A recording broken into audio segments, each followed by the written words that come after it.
Mheshimiwa makamu mwenyekiti wa chama chetu, Mheshimiwa wajumbe wa kamati kuu, viongozi wote mlioko hapa na wananchi wa Hai, asalamu alaykum. Bwana Yesu asifiwe sana. Tumsifu Yesu Kristo.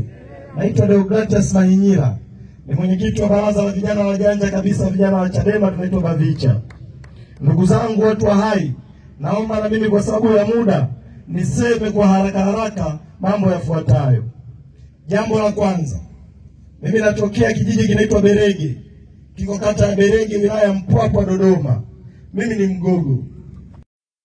Mlikuwa watu wa kwanza kukiunga mkono chama hiki na mlikuwa watu wa kwanza kukichagua Chadema. Leo mmekifanya chama hiki sio kiwe chama cha watu wa kaskazini, bali ni chama cha Watanzania wote, kwa sababu kimebeba maono ya Watanzania. Mimi kama mwenyekiti wa Bavicha nimekuja na ombi moja kwenu watu wa Hai na watu wa kaskazini. Mlianzisha Chadema, mliunga mkono Chadema na mliwashawishi Watanzania wengine waiunge mkono Chadema. Na waombeni sana, sisi vijana wa Chadema tunawaombeni sana watu wa Hai, watu wa kaskazini, msije kuwa watu ambao mtashiriki kukiua chama hiki. Na nikiwaangalia kwa wingi mliofika hapa leo, na nikiwaangalia sura zenu, mnaonesha bado mtaendelea kusimama na Chadema. Mungu awabariki na wapongezeni sana kwa jambo hilo.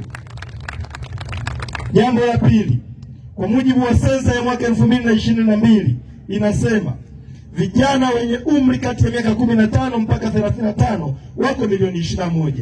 Watoto wenye miaka 0 mpaka 15 wako karibia milioni 26.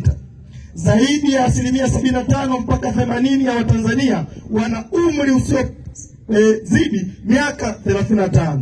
Na waombeni vijana wenzangu wa Hai na Tanzania kwa ujumla, tushiriki katika mapambano haya ya kutaka mabadiliko ya sheria za uchaguzi kwenye taifa hili, kwa sababu tukiendelea kuamini kupitia sheria za uchaguzi zilizopo kwa sasa, tutakuwa tuna tabia ya kenge.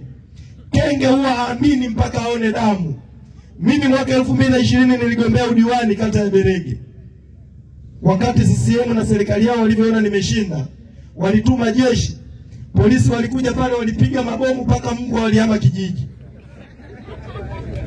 Wakati wamenikamata, walienda kunifungulia mashtaka ya uhujumu uchumi. Huku nyuma wakamtangaza kijana mmoja wa CCM kwamba yeye ndio diwani wa kata ile.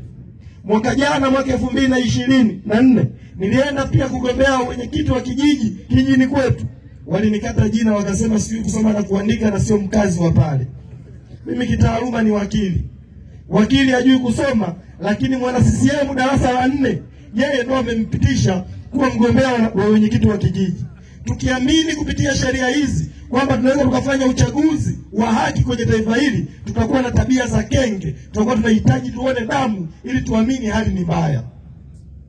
Ndio maana sisi vijana wa Chadema tunaunga mkono msimamo wa chama wa kwamba kusipokuwepo na mabadiliko ya sheria za uchaguzi kwenye taifa hili, basi huo uchaguzi usiwepo, kwa sababu hakuna chochote tutakachokipata. CCM wataamua nani awe kiongozi kwenye eneo lolote Tanzania nzima. Ziko changamoto nyingi zinawakumba vijana kwenye taifa hili. Toka mwaka 2015 kuna vijana wamesoma ualimu kwenye taifa hili. Wako vijana zaidi ya 200,000 wako mitaani hawajapata kazi. Hii serikali ya CCM ndio imewapa mikopo, imewakopesha. Kila kijana anadaiwa, aliyemaliza chuo kikuu anadaiwa milioni 10, milioni 15 mpaka milioni 20. Kodi za Watanzania zimewasomesha, halafu wako mtaani. Hiyo serikali iliyowapeleka shule, iliyowapa mikopo, haijawapa kazi yoyote. Wako mitaani wanadaiwa, hawana chochote wanachokipata, hawana kazi yoyote.